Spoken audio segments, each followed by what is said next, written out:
Assalamualaikum warahmatullahi wabarakatuh. Perkenalkan, nama saya Muhammad Firman dengan NIM 2314130015, Prodi Manajemen Zakat dan Wakaf, kelas 1B Mazawa, dengan mata kuliah Metodologi Studi Islam.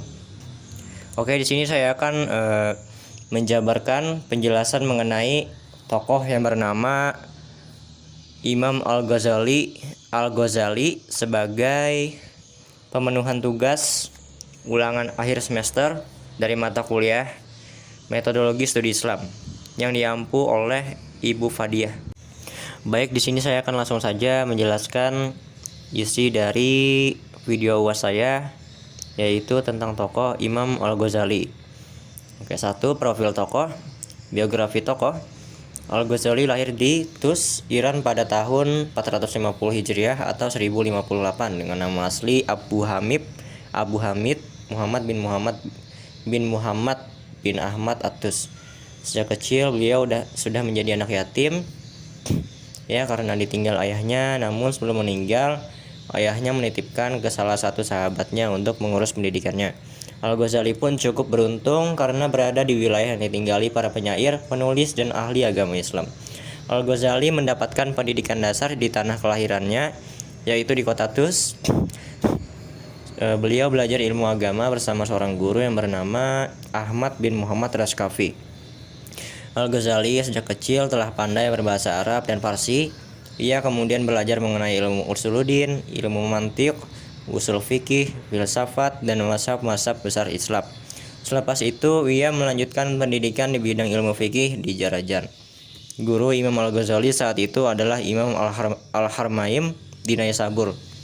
Selain itu, Al-Ghazali juga mengembara ke berbagai wilayah untuk menuntut ilmu, seperti ke Mekah, Madinah, Mesir, dan Yerusalem.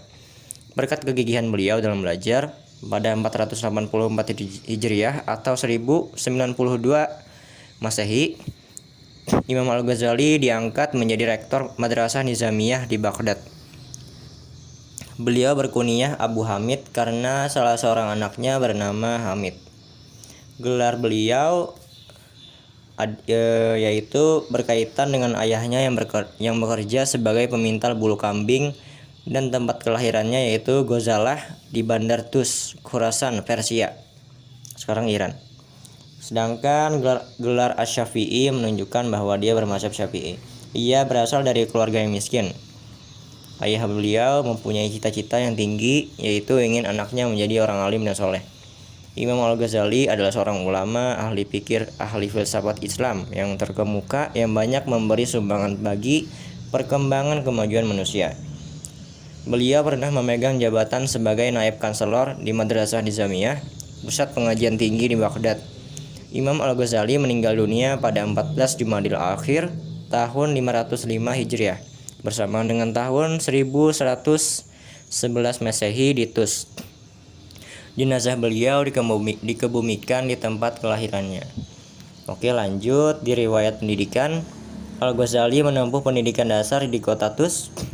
Beliau mulai belajar ilmu agama tingkat dasar dari seorang guru yang bernama Ahmad bin Muhammad Raskafi. Pada tingkat dasar, beliau mendapat pendidikan secara gratis dari beberapa orang guru karena kemiskinan keluarganya. Pendidikan yang diperoleh beliau pada peringkat ini memperbolehkan dia menguasai bahasa Arab dan Farsi dengan fasih. Oleh sebab minatnya yang mendalam terhadap ilmu, beliau mula-mula mempelajari ilmu usuluddin, ilmu mantiq, ilmu usul fikih, filsafat, dan mempelajari segala pendapat keempat mazhab hingga mahir dalam bidang yang dibahas mazhab-mazhab tersebut. Oke, selepas itu beliau melanjutkan pelajarannya dengan Ahmad Ar-Raskani dalam bidang ilmu fikih, Abu Nasr Al-Ismail di Jarajan, dan Imam Harmaim di Naisabur. Oleh sebab itu, Imam Al-Ghazali memiliki ketinggian ilmu. Dia telah dilantik menjadi mahaguru di Madrasah Nizamiyah, sebuah universitas yang didirikan oleh Perdana Menteri di Baghdad pada tahun 484 Hijriah. Kemudian beliau dilantik pula sebagai naib kanselor di sana.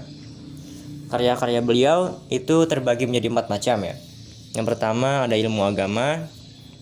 Isinya adalah Al-Munqidh min Al-Dalal atau rescuer from error, al-iqtisad fil i'tiqad, median in belief, al-maqsad al-asna fi sarah asma Allahu al-husna, the best man's is explaining Allah's beautiful names. Faisal after tafriqa bain al-Islam wal zandaqah, the criterion of distinction between Islam and clandestine unbelief. Hujat al-haq, proof of the truth. Jawahir al-Quran wa duraruh, jewels of the Quran in its verse. Miskat al-Anwar, the niche of lights. Tafsir al-Yaqut al-Ta'wil. Yang kedua ada dari filsafat, isinya al-Qistas al-Mustaqim, the correct balance. Maqasid al-Falasifa atau aims of philosophers, Mihak al-Nazar fi al-Mantiq atau touchstone of reasoning in logic. Miyar al-Im fi fan al-Mantiq atau criterion of knowledge in the art of logic. Selanjutnya ada Tahaful al-Falasifa, the incoherence of the philosophers. Yang ketiga dari Sufisme, isinya adalah Al-Munkit min al-Dalal, rescue from error, Bidayat al-Hidayah, beginning of guidance, Ihya Ulumuddin. Nah, Ihya Ulumuddin ini kitab beliau yang banyak dikenal orang-orang di zaman sekarang ya. Yes. Ada Kimia Yesa Adat, The Alchemy of Happiness, Minhaj al-Abidin, Methodology for the Worshippers, Mizan al-Amal, Criterion of Action, Nasihat al-Muluk, Counseling Kings. Keempat ada jurisprudensi, isinya ada al-Mustasfa fi ilm al-Usul, The Clarified in Legal Theory, ya bahasa Inggrisnya. Ada al-Wasit fi al-Matab atau The Medium Diges in the Jurisprudential School. Asas al-Qiyas, Foundation of Analogical Reasoning, Fatwa al-Ghazali, Verdicts of al-Ghazali, Kitab Tahzib al-Usul, Pruning on Legal Theory. Oke, yang kedua pemikiran beliau tentang Islam dan kontribusinya beliau dalam dunia Islam sampai pada zaman sekarang. Oke, Imam Al-Ghazali itu memberikan pemikiran yang banyak sekali tentang Islam ya.